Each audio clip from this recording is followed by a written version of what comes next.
Bonjour et bienvenue dans votre revue de presse de ce mardi 23 juin 2020.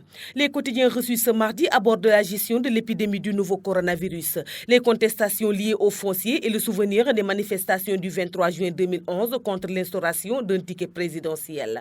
Concernant la gestion de l'épidémie de la Covid-19 au Sénégal, le témoin s'interroge, est-ce un combat perdu d'avance? Le virus circule, voyage et fait des ravages au Sénégal avec un nombre important de cas graves accueillis dans des structures presque saturé. Face à une telle situation, avec surtout les cas communautaires qui prennent l'ascenseur, des médecins se demandent même si le combat n'est pas perdu d'avance.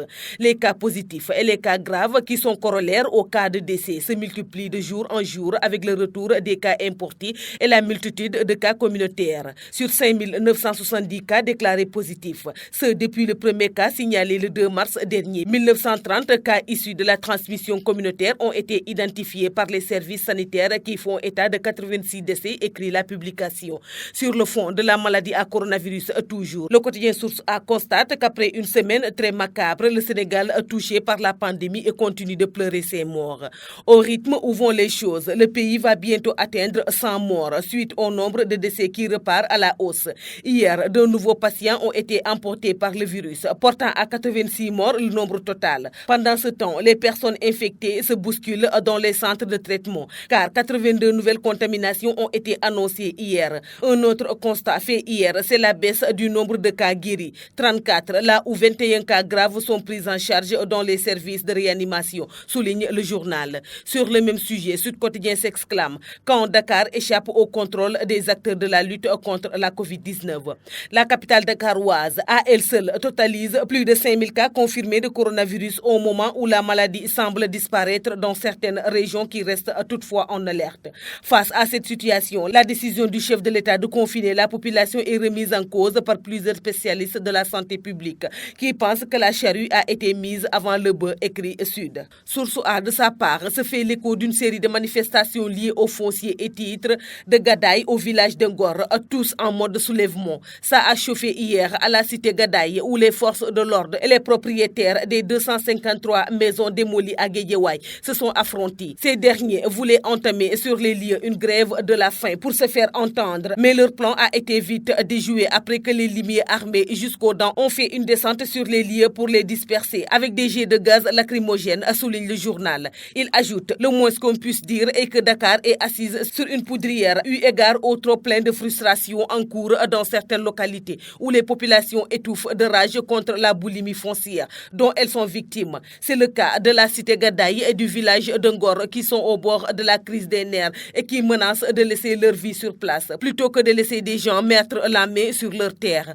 Pour le quotidien Tribune, la grève de la faim du collectif des victimes de Gadaye a failli tourner au drame. Le collectif des victimes de Gadaye compte 253 membres. Depuis 8 ans, ils courent derrière un litige foncier qui les oppose à un prometteur immobilier. Les victimes affirment avoir perdu plus de 2 milliards dans cette affaire. Elles exigent l'application du verdict de la Cour suprême qui a condamné le promoteur immobilier à une peine de prison ferme et une amende à payer, rappelle la publication. Dans un entretien avec le journal LAS, Alioune Tine, fondateur du think tank Africa Jom Center, revient sur les manifestations du 23 juin 2011 contre le ticket présidentiel qui voulait instaurer le président Abdoulaye Wade.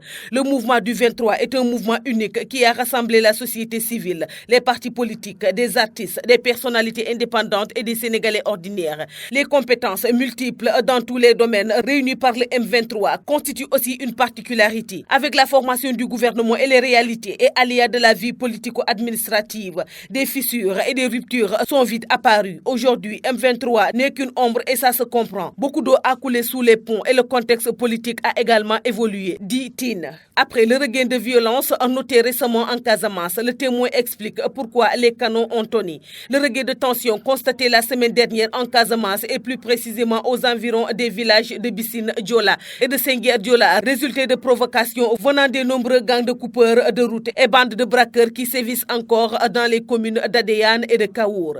De ce point de vue, le mot guerre semble être de trop pour qualifier les opérations de ratissage menées par l'armée afin de sécuriser cette zone infestée de voyous. Car l'armée, avec sa redoutable puissance de feu, ne saurait engager une guerre contre les malfaiteurs en errance, lit-on dans la publication. Le quotidien Enquête, enfin, signale que le journaliste Cheikh Yérim Seck a été entendu hier pendant plusieurs heures au niveau de la section de recherche de la gendarmerie gendarmerie de Colobane pour une affaire d'avortement présumé en présence de son avocat. Le journaliste Cheikh Yérim Seck est resté plus de 10 tours d'horloge dans les locaux de la section de recherche de la gendarmerie nationale. Scénario entendu devant les enquêteurs. Il a tout nié, autorisé à passer la nuit chez lui. Il repasse ce matin à la section de recherche pour des confrontations plus sérieuses, rapporte le journal. C'est tout pour votre revue de presse de ce jour. Merci de nous avoir écoutés. Au revoir.